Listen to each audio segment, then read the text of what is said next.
la voie de la vérité et de la vie avec l'apôtre Joseph. Tu as tendu ces deux mains. Tu n'as qu'à saisir les deux mains. Il veut t'arracher à ton enfer. Il veut te sortir du trou. Il veut te sortir des problèmes. Saisis les deux bras de Dieu. Viens à lui. En Jésus-Christ. Ce message de l'apôtre Joseph Kodouak Bemehin vous est présenté par le mouvement de réveil d'évangélisation, Action toute âme pour Christ international, Attaque internationale. Nous vous recommandons à Dieu et à la parole de sa grâce, qui seul peut vous édifier et vous donner l'héritage avec tous les sanctifiés. Soyez bénis à l'écoute de la parole de Christ. Seigneur Dieu, notre Père, Père d'amour, Dieu de grâce, Père miséricordieux, compatissant, bénissons ton Saint-Nom pour la grâce merveilleuse que tu nous as donnée encore en ce jour, d'ouvrir nos bouches et de proclamer tes vertus à toutes les nations, par le nom puissant de notre Seigneur Jésus-Christ, par la puissance de ton Saint-Esprit qui est sur nous. Et nous prions que tu visites toute la création et les bien-aimés, toutes les personnes qui nous suivent sur toute la terre, partout dans les pays. Père Céleste, que tu leur multiplies la grâce, la bénédiction et que ta grande miséricorde soit répandue sur eux. Tu ouvres les yeux des cœurs, des intelligences pour comprendre ces paroles et recevoir la foi que tu donnes par la puissance du Saint-Esprit à l'aide de la parole de Christ crucifié, ressuscité, la bonne nouvelle de notre Seigneur Jésus-Christ, l'évangile de Christ et Jésus que nous annonçons aux nations en tant qu'apôtres et évangélistes, prédicateurs ou docteurs ou prophètes dans le monde entier. Nous bénissons ton Saint-Nom pour les grandes choses que tu es en train de faire. Toi qui libères tous les captifs de la terre à l'aide de l'évangile de Jésus-Christ de Nazareth. Celui-là que tu as livré à la mort pour nos péchés, mais que tu as ressuscité d'entre les morts pour la justification de tous ceux qui croient en lui, pour leur donner le pardon de leurs péchés, la vie éternelle et l'immortalité. Nous te bénissons, nous te louons, au nom puissant de Jésus-Christ, nous t'avons prié et reçu. Amen. Amen. Nous vous bénissons dans le précieux nom de notre Seigneur Jésus-Christ. Et nous venons toujours de l'Attaque internationale, le mouvement de réveil d'évangélisation que nous appelons Action tout temps pour Christ international, qui est en même temps une association à but non lucratif et aussi une ONG établie par Dieu dans le pays qu'on appelle le Togo, en Afrique de l'Ouest. Et nous sommes dans la joie de vous donner toujours de précieuses paroles de la parole de vérité, qui est la parole de Christ crucifié, ressuscité, la parole de Dieu, notre Père Céleste. Donc nous allons y aller. Nous sommes dans 1 Thessaloniciens, dans le livre de 1 Thessaloniciens chapitre 2, du verset 5 à 9. Aujourd'hui, pour partager avec vous de précieuses paroles de Dieu. Nous allons passer la parole tout de suite à notre bien-aimée sœur, Maman Grace Ginette, qui va nous lire ce texte. Donc, Maman Grace, tu vas lire le texte de 1 Thessaloniciens chapitre 2 plutôt. 1 Thessaloniciens chapitre 2, du verset 5 au verset 9. Vous avez la parole. Merci. Jamais, en effet, nous n'avons usé de paroles flatteuses, comme vous le savez. Jamais nous n'avons eu la cupidité pour mobile, Dieu en est témoin. Nous n'avons point cherché la gloire qui vient des hommes, ni de vous, ni des autres. Nous aurions pu nous produire avec autorité comme apôtres de Christ, mais nous avons été pleins de douceur au milieu de vous. De même qu'une nourrice prend un temps de soin de ses enfants, nous aurions voulu, dans notre vive affection pour vous, non seulement vous donner l'évangile de Dieu, mais encore nos propres vies, tant vous nous étiez devenus chers. Vous vous rappelez, frères, notre travail et notre peine, nuit et jour à l'œuvre pour n'être à charge à aucun de vous, nous vous avons prêché l'évangile de Dieu. Amen. Amen. Amen. Nous allons transmettre ici les sentiments qui doivent normalement animer tout serviteur de Dieu, envoyé par Dieu lui-même, pour être au service des hommes, que cette personne doit aider à recevoir la bonne nouvelle de notre Seigneur Jésus-Christ, l'évangile de Jésus-Christ, et être à leur service pour les accompagner, les encadrer, pour que ces personnes vers lesquelles Dieu l'a envoyé, si vraiment cette personne est vraie servante de Dieu, ça peut être un homme, une femme, et vient de la part de ce vrai Dieu que nous appelons le Dieu de notre Seigneur Jésus-Christ de Nazareth, on doit trouver cette trace chez la personne. Donc, il y a beaucoup de faux serviteurs de Dieu aujourd'hui, ou de faux servantes de Dieu aujourd'hui, qui manipulent les consciences, qui trompent les gens. Et le Seigneur m'a révélé, à moi, apôtre Joseph Kodouak Agbemehin, que dans la plupart du temps aujourd'hui, tous ceux qui se présentent parfois et qui disent qu'ils sont serviteurs de Dieu, le Seigneur m'a montré plusieurs fois, je les vois plutôt en kaki, en treillis militaires ou bien policiers. Ce ne sont pas des serviteurs de Dieu. Et la plupart du temps, ce qu'ils font, c'est de la pure politique, manipulation des consciences. Donc nous devons, en tant que des brebis, nous sommes tous des brebis du Seigneur Jésus-Christ. Il appelle certains des agneaux, c'est-à-dire ceux qui sont chargés d'encadrer les autres. Ça peut être des apôtres comme des prophètes ou des docteurs de l'Église, ou même des évangélistes, ou des pasteurs, prophètes, apôtres, tout ça. Ceux-là, ils sont des agneaux, ça, ils doivent encadrer les autres.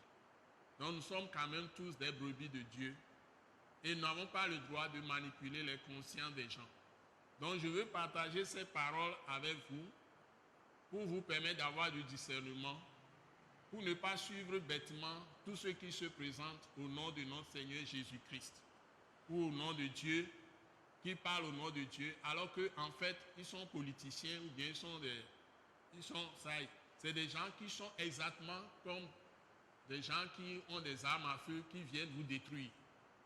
C'est-à-dire ceux qui manipulent les armes à feu, c'est les militaires ou les policiers ou les gendarmes, quand nous parlons de nos pays francophones.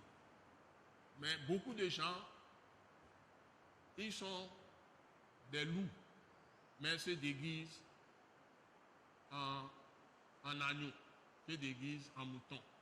Donc nous devons faire attention avec cette histoire de parole de Dieu ou parole de Christ aujourd'hui, où on parle de foi ou de Christ. C'est devenu quelque chose de business pour beaucoup de gens. Donc, ils sont là pour prêcher pour leur ventre, mais ils ne sont pas là pour aider les gens véritablement, ou pour avoir une position, ou le pouvoir. Donc, nous devons faire la différence entre ces choses et la vraie foi. C'est ce qui fait que, finalement, il y a beaucoup de persécutions aujourd'hui, surtout contre même les vrais serviteurs de Dieu. Vous voyez des gens qui sortent de toutes parts, vous ne savez pas d'où ils viennent. Ils disent qu'ils sont associations, ils sont ceci, ils sont cela. Vous n'êtes au courant de rien, ils n'invitent personne à quoi que ce soit, et puis ils font les choses dans leur chambre, peut-être en ligne, je ne sais pas. Ils créent des réseaux, et puis ils prennent les positions, vous ne comprenez rien. Et puis ils entravent l'œuvre de Dieu. Donc, nous qui sommes des enfants de Dieu, qui aimons vraiment la parole de vérité, nous devons nous donner la main et nous réveiller pour savoir que tout ça se passe actuellement. Donc les gens, ils vont vous dénigrer parce que l'Internet aujourd'hui est ouvert à tout le monde. Les gens vont faire n'importe quoi, ils vont dire n'importe quoi sur les gens, des calomnies, des médisances, salir les gens. Les gens honnêtes deviennent ceux qu'il faut traiter comme des méchants.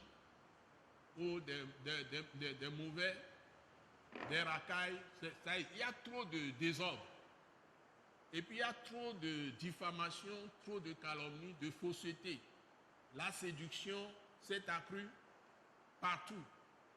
La fausseté s'est accrue, le mensonge. Il y a toutes sortes de choses. Donc, j'ai pris ce texte pour transmettre vraiment le cœur de quelqu'un qui est vraiment de Dieu, qui veut faire du bien à ses concitoyens, s'il est dans un pays pour contribuer à construire vraiment ensemble avec les autres. Parce que personne ne peut seul s'occuper de la cité.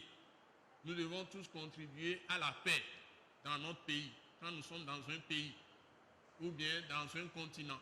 Nous devons travailler à la paix et nous devons sous-estimer personne. Nous sommes complémentaires et c'est Dieu qui doit régir nos relations. Nous devons avoir la crainte de Dieu.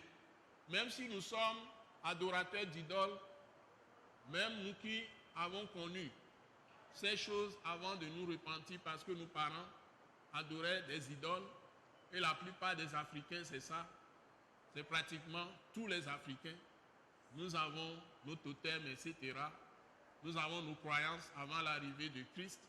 Même dans nos croyances, nos coutumes, on nous éduque dans les grandes vertus d'amour, dans les grandes vertus de vérité, de justice, d'amour, d'aimer les uns les autres, de solidarité, fraternité. Nous devons aimer ce qui est légal, la justice, ce qui est droiture, ce qui est intégrité, honnêteté. Il ne faut pas voler, aider les autres, au contraire, partager avec les autres, ne pas être avare, etc. Donc, nous avons des valeurs africaines fondamentales. Ces vertus semblent être abandonnées. Et surtout les enfants, la soumission aux aînés, le respect des parents, le père, la mère ou le père, et respect de l'autorité. Tout ça sans tomber à désuétude.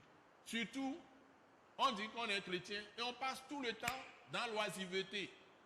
Je vois des églises qui sont ouvertes du matin au soir. Les jeunes viennent nombreux ou nombreuses. Et vous n'entendez que de la musique, des bruits. Vous ne pouvez même pas dormir chez vous. Les gens ne font que du bruit, du brouhaha, de n'importe quoi. Et vous n'arrivez même pas à fermer les yeux. Surtout si vous êtes un peu âgé et vous avez besoin de repos. Vous êtes tout le temps sur les nerfs parce qu'on met la musique, des batteries, et ce qui se passe même, c'est qu'on arrive à avoir des soutiens de l'extérieur. On fait venir parfois des frères et sœurs étrangers blancs qui viennent voir nos trucs. On fait les shows rocambolesques, des musiques, des danses. Et eux, quand ils parlent, ils vous envoient de puissantes batteries, ils vous envoient puissantes guitares ou je ne sais pas, équipements de musique. Et maintenant, on croit qu'on doit mettre ça dans un carré, dans un quartier. Il faut que tout le monde dans sa maison entende ça dans sa chambre. Et on met ça, on amplifie. Dans un quartier, une seule église, quand on commence à taper, personne ne peut dormir. Même si à 4 heures du matin, on commence, c'est comme si tout le monde doit se réveiller. Comment nous pouvons nous faire respecter pour dire que nous avons quand même de l'intelligence ou de la sagesse en tant que des chrétiens, quand nous pratiquons des choses comme ça? Ou c'est des ordures qu'on met partout. Les herbes qui entourent là où nous sommes. On ne sacre pas même les herbes. Les moustiques entrent partout. On peut même jeter les caca des enfants ou bien dans les rigoles, n'importe comment, ou les cuisards ou les WC, on les met dans les rigoles qui doivent dégager les eaux de pluie et les quartiers sont inondés. Partout, vous avez de la saleté n'importe comment. Ce que j'ai trouvé de pire, c'est que maintenant, on allume partout les ordures, les fumeux remplissent toutes les maisons et à tout moment, votre appartement est rempli, votre maison est remplie de fumée. Et les gens, vous allez les voir, ils ne veulent même pas faire abonnement simple, ils vont payer seulement 3 000 par mois pour enlèvement d'ordures. Tout ça, c'est organisé par la municipalité. Mais on ne fait rien de tout ça. Et les gens allument les ordures dans leur maison. Ils ne vont même pas vouloir acheter papier hygiénique pour aller faire leurs besoins. Ils vont utiliser des papiers, il faut brûler tout ça, tout le monde doit respirer tout ça dans sa maison. C'est du n'importe quoi. Donc, il y a un véritable désordre. Donc, les hommes de Dieu, ils ont la responsabilité normalement. Les enfants de Dieu, pas seulement les hommes, les femmes, de tous ceux qui croient en Jésus, ils ont la responsabilité dans un pays où les gens, même s'ils sont 10% dans le pays, même 20%, ça suffit déjà pour sensibiliser tous les autres et les amener à faire les bonnes choses. Mais très peu de gens veulent le faire. Et les chrétiens sont absents. Donc, ce n'est pas comme ça qu'il faut faire. Donc, si vous prenez le livre des Thessaloniciens, que nous sommes en train de lire avec vous, c'est pour vous ouvrir les livres de la Bible que nous traitons, ces livres, à l'attaque internationale. C'est là où il y a les règles de vie des vrais chrétiens. Il faut lire ces textes et pratiquer ce que Dieu nous donne. C'est des témoignages, c'est la vie de Dieu avec les gens, ou la vie des gens avec Dieu. La Bible, c'est ça. Vous voyez comment les gens ont marché avec Dieu, et ce sont des modèles. En fait, la Bible, c'est quelque chose de très pratique. C'est des expériences pratiques qu'on vous expose dans la Bible. L'intervention de Dieu dans la vie des êtres humains. Comment ce Dieu invisible se manifeste dans la vie des êtres humains. Et vous allez apprendre de là, si vous aussi vous laissez remplir par l'Esprit de Dieu, vous allez avoir les mêmes choses, vous allez faire les mêmes choses. Donc nous ne pouvons pas être des chrétiens, des serviteurs de Dieu, et puis nous rassemblons les gens seulement dans les églises. Les gens, les jeunes font tous les désordres, nos enfants quittent la maison et vont revenir le soir. Pendant ce temps, ils ont tout le temps de faire toutes les débauches aussi. Parce qu'il y a des jeunes garçons qui ne pensent qu'à s'amuser, des jeunes filles aussi qui ne pensent qu'à s'amuser. Donc s'il n'y a pas d'ordre, si les hommes de Dieu, les responsables, ne savent pas enseigner le peuple de Dieu à marcher dans les traces de Jésus de Nazareth, tout ce qu'il a été devant l'être, parce que nous avons le même Saint-Esprit que Jésus maintenant. Nous pouvons faire tout ce que Jésus a fait. Mais si nous qui sommes les responsables, nous n'enseignons rien aux gens, aux enfants, ni même aux gens de l'église, et nous venons seulement pour danser, pour chuchoter, pour dire compris. La prière sans connaissance n'est que perdition. Nous devons avoir de la science dans notre foi. Nous devons avoir de la connaissance dans notre foi. Même l'éducation civique même, ça fait partie du rôle des hommes de Dieu aussi, pour que les gens respectent l'ordre établi dans les pays. C'est très important.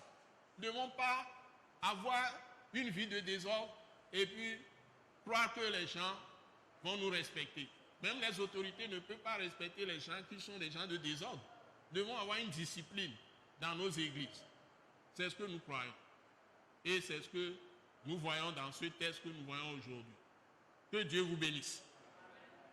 Que Dieu vous bénisse. Amen. Que Dieu vous bénisse. Amen. Vraiment. C'est pour faire du bien, ce n'est pas pour faire du mal.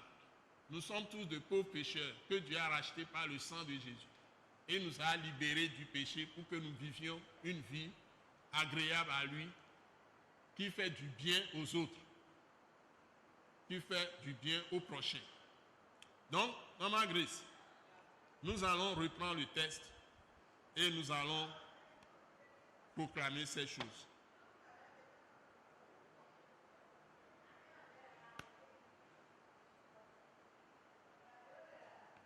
Allons-y, s'il te plaît. 1 Thessaloniciens chapitre 2, à partir du verset 5. Oui, verset par verset.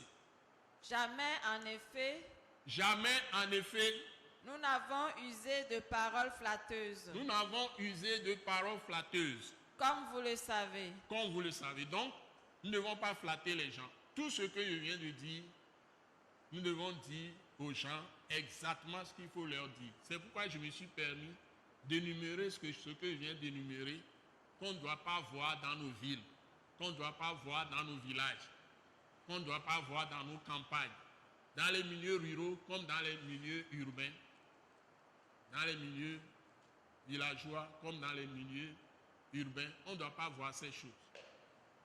Nous devons nous discipliner, nous devons nous aimer, nous devons pratiquer la pureté, nous devons pratiquer une atmosphère saine donne la santé. Nous ne devons pas faire du désordre dans aucun pays. Nous devons lutter pour la vie, pour tout le monde, la vie pour tous. Et non pas faire des choses qui vont donner des maladies et la mort des gens. Nous devons l'éviter. Continuons. Jamais nous n'avons eu la cupidité pour mobile. Cupidité, c'est l'amour de l'argent. Jamais nous n'avons eu la cupidité pour mobile. Donc, les hommes de Dieu ne doivent pas, ou les femmes de Dieu, ou les enfants de Dieu, ne doivent pas être là avec des yeux cupides, c'est-à-dire l'amour de l'argent, la recherche de l'argent par tous les moyens. Dieu ne nous a pas dit que quand nous allons nous convertir et nous allons être tous riches et que nous n'aurons aucune souffrance ou bien aucun besoin sur la terre. Dieu ne nous a pas dit ça. Nous pouvons avoir des choses comme nous pouvons travailler aussi pour les avoir. C'est très important. Ça ne doit pas tomber du ciel. On passe par des escroqueries. Par exemple, les gens viennent, ils vont vous dire que je vais prier pour vous, vous allez avoir le visa pour partir. Vous allez où? Vous allez où? Alors que des gens parfois se perdent, ils vont atterrir parfois en Libye avec tous les problèmes que les gens rencontrent. Les gens vont aller prendre la mer et meurent dans les mers, tout ça là. Ils arrivent quelque part dans les bateaux, on les jette dans la mer, ou bien même ils arrivent parfois avec les bateaux en Europe, on refuse qu'ils accostent ou qu'ils débarquent. C'est tout un ensemble de problèmes. Aujourd'hui, nous devons réfléchir 10 fois avant de dire certaines choses. Donc ce n'est pas ça le rôle des églises. Pour dire que tu viens, je prie pour toi, tu vas avoir le visa. Ou bien tu viens et puis je te donne un balai. Quand tu vas balayer la chambre, Dieu te protège. Le balai, c'est ça la parole de Dieu. Où est-ce que c'est écrit? Donc les gens vont vous donner des cailloux que vous mettez. C'est exactement l'idolâtrie. Donc les gens mélangent tout. Ils ont des pratiques magiques et puis ils convainquent les gens. Ils vont vous dire même que vous allez traiter avec les serpents obligatoirement quand vous êtes en Christ. Mais si vous êtes vraiment convertis, les Thessaloniciens, ils se sont convertis en abandonnant les idoles. C'est ce qui est écrit. J'en appelle à la bonne conscience de tous les saints, de tous les chrétiens, de lire leur propre Bible. Ne vous laissez pas tromper comme ça par des gens.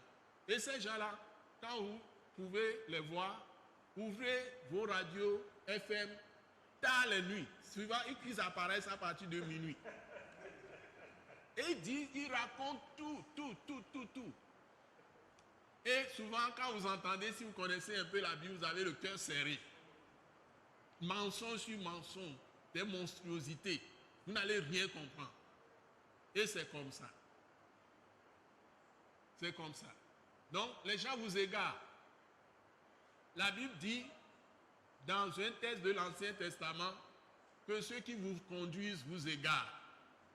Les gens se lèvent, ils créent des histoires rocambolesques, inventées de toutes pièces. Et puis ils vont vous faire croire que c'est eux, quand ils vont être là, c'est eux qui vont tout changer. Alors que, quand même, Dieu leur donne possibilité de venir, c'est eux qui font pire. Donc nous devons faire attention. Ce n'est pas en renversant les pasteurs, en renversant certains apôtres pour les écarter de prêcher qu'on peut réussir. Nous devons vraiment discerner le vrai du faux. Continuons, Maman Grace. Toujours, lisez les versets. Dieu en est témoin. Jamais nous n'avons eu la cupidité pour mobile. Dieu en est témoin. Oui, continue. Nous n'avons point cherché la gloire qui vient des hommes. Oui, voilà. Donc, les gens aujourd'hui veulent être à la première page. C'est moi. Si ce n'est pas moi, donc rien ne va se passer. Je bloque tout, je détruis tout. Pourquoi nous devons avoir cette attitude? La Bible dit que Dieu ne fait acception de personne, mais il établit, il donne à quelqu'un comme il veut. Cela ne dépend pas de celui qui court, ni de celui qui veut, mais de Dieu qui fait. Mais de Dieu qui fait. Je n'ai pas entendu, mais de Dieu qui fait grâce. La grâce est un don gratuit. Et nous avons eu le plus grand prophète de l'Ancien Testament. C'est qui a déclaré quelque chose? Le plus grand prophète de l'Ancien Testament que Jésus a nommé, c'est qui? C'est qui? Jean-Baptiste. Jean-Baptiste. Celui qui n'a fait aucun miracle, mais il a craché la parole de Dieu. Il prêchait au désert et les gens quittaient les maisons pour aller l'écouter au désert. Il ne vient pas dans la ville. Il reste au désert, il crie là-bas. Les gens quittent la ville pour aller le voir et il baptise les gens dans le Jourdain. Il a baptisé Jésus lui-même. Et Jésus a dit qu'il est le plus grand des prophètes de l'Ancien Testament, alors qu'il n'a fait aucun miracle. Mais tout ce qu'il a dit, la Bible dit de Christ et Jésus, les gens ont vérifié que c'est vrai. Ça s'est accompli. C'est ce que je vous ai dit. Quelqu'un qui vient, qui parle de la part de Dieu, tout ce qu'il dit doit être accompli. Maintenant, si quelqu'un vient dire des choses qui ne se réalisent pas, mais subit des conséquences graves, bon, les gens se laissent piéger, ils se retrouvent après dans des problèmes. Donc, nous devons faire attention pour ne pas tomber dans des problèmes. Surtout nous qui annonçons l'évangile. Donc, nous ne devons pas aller sur des terrains qui ne nous regardent pas. Nous devons faire attention. Donc, ce que la Bible est en train de dire, Maman Gré, tu me relis ce que tu viens de lire. Nous n'avons point cherché la gloire qui Nous vient n'avons des pas hommes. cherché la gloire qui vient des hommes. Il ne faut pas chercher l'élévation quand Dieu ne t'élève pas.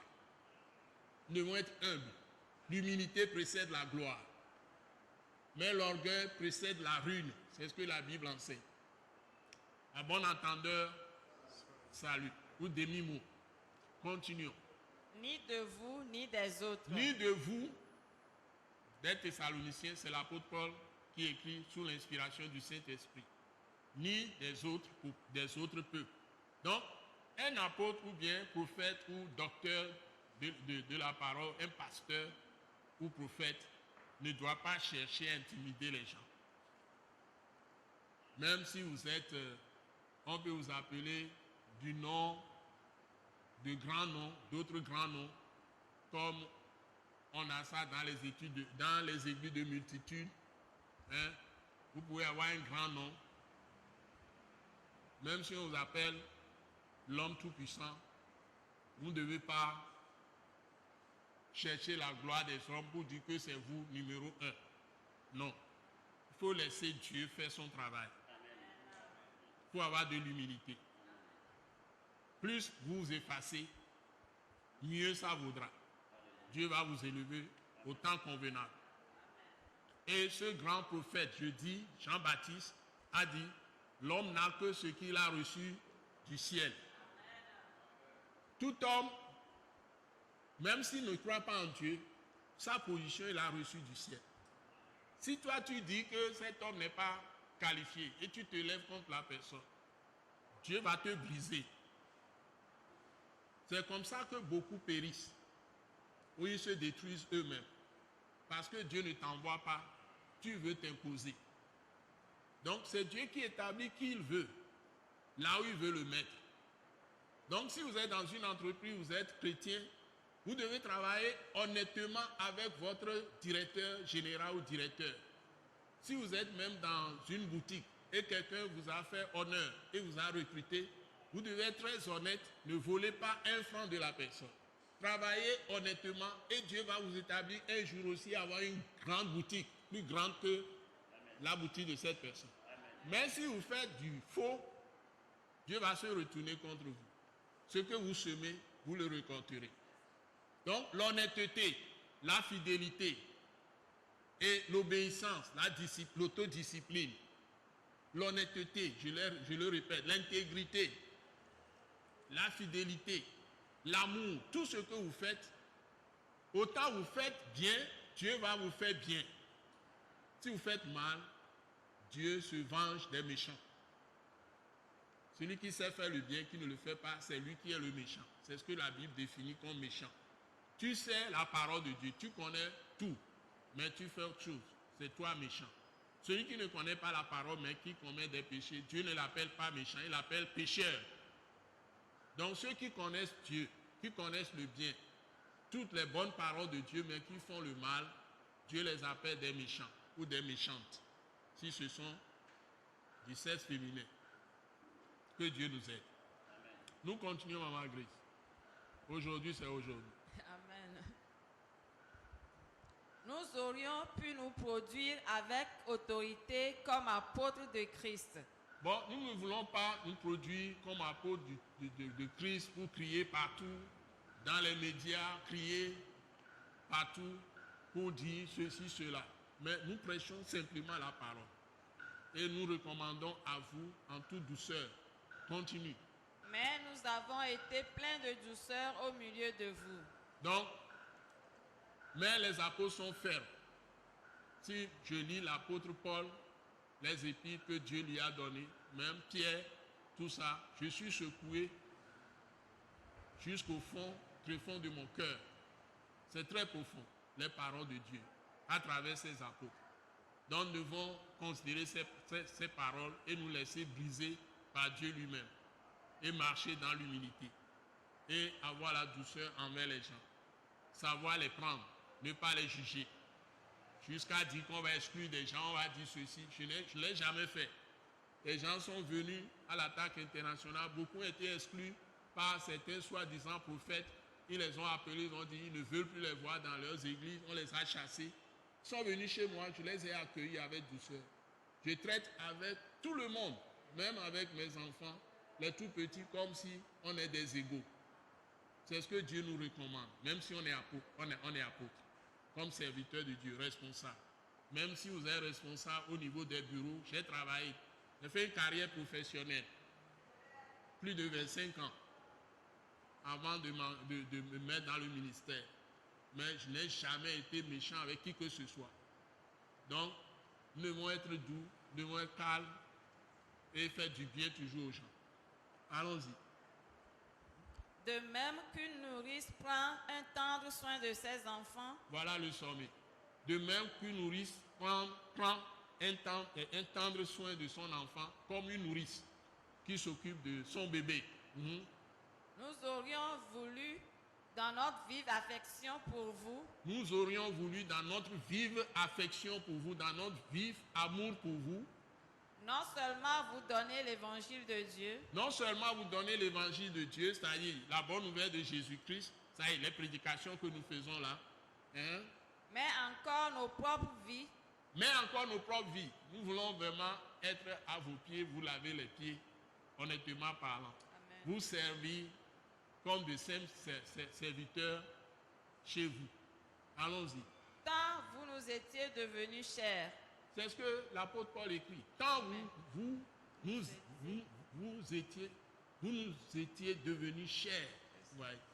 Nous devons avoir du souci pour le bien-être de ceux que Dieu nous confie, pour les enseigner ou pour les guider dans la foi. C'est très important. Nous ne devons pas faire de ces gens-là notre nourriture. Ils ont même, l'apôtre dit qu'ils n'ont même pas cherché à avoir leur soutien, l'argent qu'ils peuvent avoir d'eux pour se nourrir. Mais ils ont dû travailler, bosser eux-mêmes. J'ai fait d'arrache-pied ma vie professionnelle pendant 25 ans.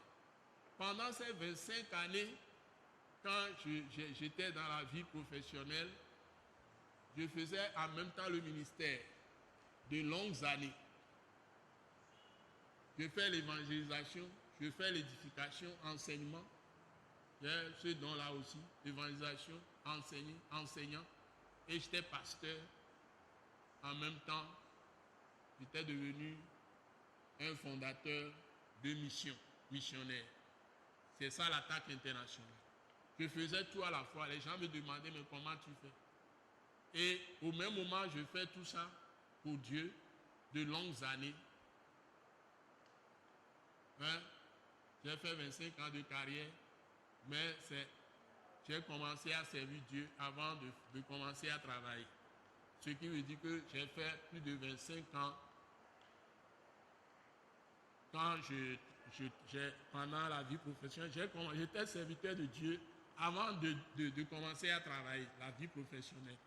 Mais pendant ces 25 ans, je faisais tout le ministère d'évangéliste, ministère de docteur, ministère d'apôtre, ministère de prophète, tout ça à la fois. Pasteur en même temps. Donc, tout ça, je cumulais tout. Les gens se demandaient comment je fais. Mais c'est la grâce de Dieu. Jusqu'à ce que je démissionne pour ne pas continuer, pour prendre ma liberté, pour être à temps plein pour le ministère de Dieu. C'est ce que Dieu m'a amené à faire. L'apôtre Paul a connu la même chose. Il était fabricant de tentes. Dans la plupart du temps, j'ai connu même des docteurs dans ce pays qui sont aussi des serviteurs de Dieu. Ils ont des églises. Pourtant, c'est des médecins. Ils ont toute la charge de leur profession de médecin. Ils travaillent parfois même pour des sociétés. Ils soient les personnels des sociétés, mais ils sont médecins, mais ils sont serviteurs de Dieu au plus haut niveau. Donc, c'est un appel. Donc, on ne doit pas négliger ces gens. Ils sont aussi des intellectuels, en même temps des serviteurs de Dieu.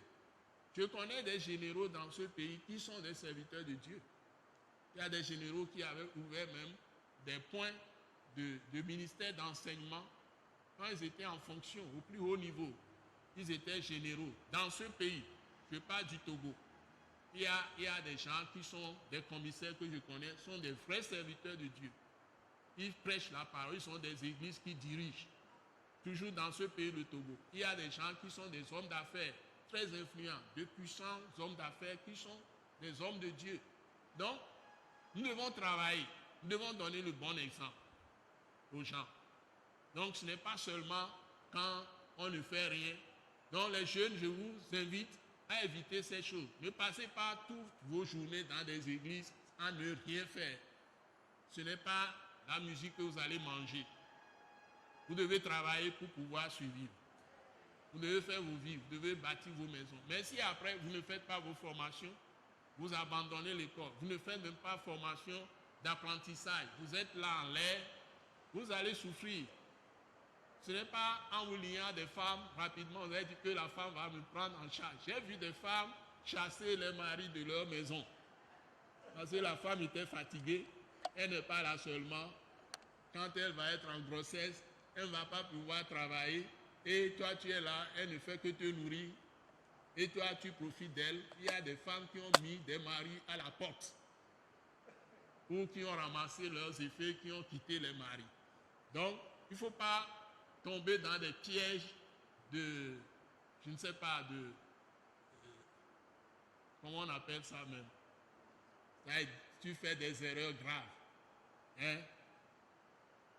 Tu tombes dans l'illusion, voilà, c'est le mot que je cherchais. Il ne faut pas avoir des illusions. Les femmes aujourd'hui sont très intelligentes. Elles sont même plus réveillées que les hommes. Elles ont de l'influence. Donc, il y a droit des femmes, droit des enfants aujourd'hui. Vous devez le savoir. Donc, si vous êtes des jeunes hommes, vous devez bosser très dur. Avoir les reins solides avant de vous marier. C'est-à-dire, quelqu'un a dit qu'on ne reste pas debout pour se coucher. Si tu es debout, tu te couches, c'est que tu es comment? Tu es tombé. Donc, il faut être assis avant de se coucher. Tu ne peux pas être couché et puis tu te lèves en même temps. Tu dois d'abord t'asseoir avant de te coucher. Si tu es couché, tu ne peux pas te lever en même temps, être debout. Tu dois t'asseoir d'abord. La même chose, si tu veux te coucher, tu dois d'abord t'asseoir. Donc, on ne se couche pas avec une femme sans être assis. Donc, c'est un proverbe que je vous donne. Ne dolo nani. Agnon on a qu'un bon nani. Nous le tenons mlania au janier. Donc, au dollar nani, qu'un bon amlani kunon. Nous amlani kunon pour nanio. Talado. Le dolo nani. Donc, nous devons faire attention. Nous ne devons pas être là. C'est une énigme que je prononce. Nous ne devons pas être là et rêver. Donc, les enfants, occupez-vous de vos études. Si vous arrivez à un niveau où vous ne pouvez pas continuer, faites une bonne formation. Ayez une compétence pour travailler, subvenir à vos besoins, avant de penser à vous marier. C'est comme ça. C'est ce que j'ai fait. c'est un bon départ. Moi, je me disais que tant que je n'étais pas assis, je n'allais pas me marier. Donc, j'ai eu des petits frères qui se sont mariés avant moi. Mais j'ai pris de l'âge. Et aujourd'hui, avec les difficultés, on prend beaucoup d'âge avant même de se marier. Si tu veux faire de bonnes choses, que Dieu vous bénisse. Continuons. On va terminer. Grace. Verset 9 de 1 Verset 9. Thessaloniciens 2. Oui, le dernier verset. Oui. Vous vous rappelez, frères, Vous vous rappelez, frères, notre travail et notre peine. notre travail, notre peine. Nuit et jour à l'œuvre. Nuit et jour à l'œuvre Pour n'être à charge à aucun de vous. pour n'être à charge à aucun de vous. Vous voyez? C'est-à-dire que l'apôtre Paul a travaillé. Ceux qui ont marché avec lui ont travaillé. Ils n'ont pas voulu être à la charge des autres. Quand j'ai commencé le ministère, je ne savais même pas qu'on faisait offrande. C'est un frère qui, pendant notre réunion un jour, on a déjà fait quelques années, et puis il dit qu'il n'a jamais vu une œuvre où on ne fait pas des offrandes.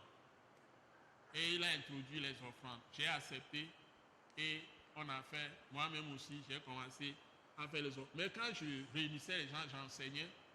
Donc, toutes les dépenses, je les faisais moi-même parce que j'avais une vie professionnelle et j'investissais tout ce que je peux investir pour les dépenses de l'œuvre. C'est un frère en Christ qui s'est levé, qui a dit non, il n'a jamais vu une œuvre de Dieu où on ne fait pas des offrandes. Donc, je ne suis pas un religieux. Je n'ai pas été éduqué dans l'église. Le Seigneur m'a saisi quand j'avais déjà près de 27 ans et m'a ordonné achète une Bible. J'avais déjà fini mon diplôme de maîtrise ancien système à l'université ici du Bénin avant d'aller faire le 3e cycle en Europe. Donc, je n'ai pas cherché Dieu quand le Saint-Esprit m'a parlé, achète une Bible. Et c'est dans ce sens que moi aussi j'ai commencé à lire la Bible. Donc, personnellement, je ne suis pas passé par la religion. Je ne suis pas passé par une église. C'est moi qui suis allé vers les églises après. Et j'ai eu tout le mal jusqu'à ce que je commence le travail d'évangélisation. Je commence à évangéliser, j'envoie les gens dans les églises. Avant maintenant de faire quelques églises et après, j'ai monté mon propre ministère. C'est ça mon histoire. Donc, nous devons savoir que Dieu a des plans merveilleux pour tous ceux qu'il veut sauver. Vous aussi, Dieu vous appelle. Si vous prenez la Bible, même commencez à lire le Nouveau Testament, les Épîtres, Dieu va se révéler à vous-même. Il va venir à votre rencontre, si vous avez le désir de le connaître. Soyez vraiment bénis. Nous sommes arrivés à la fin de ce message. Au nom de Jésus. Amen. N'oubliez pas. N'oubliez pas, tous les dimanches à 17h30, vous pouvez suivre cette émission. À la télévision d'État Santé, vous pouvez nous voir sur les fréquences locales, surtout à Lomé, ses environs, capitale du Togo. Et vous pouvez nous suivre aussi partout au Togo, partout en Afrique, dans les pays. Vous pouvez nous suivre sur Canal+, et surtout ici au Togo, je crois que c'est chaîne 261 sur Canal+, sur satellite. Vous pouvez nous suivre. Soyez bénis. À très bientôt. Nous croyons que vous avez été bénis et édifiés à l'écoute de ce message et vous exhortons à persévérer dans la grâce de Dieu. Pour plus d'informations et pour écouter d'autres puissants messages, merci de nous contacter au numéro indicatif 228 90 04 46 70 ou de visiter le site web atacinternational.org. Soyez bénis en Jésus-Christ.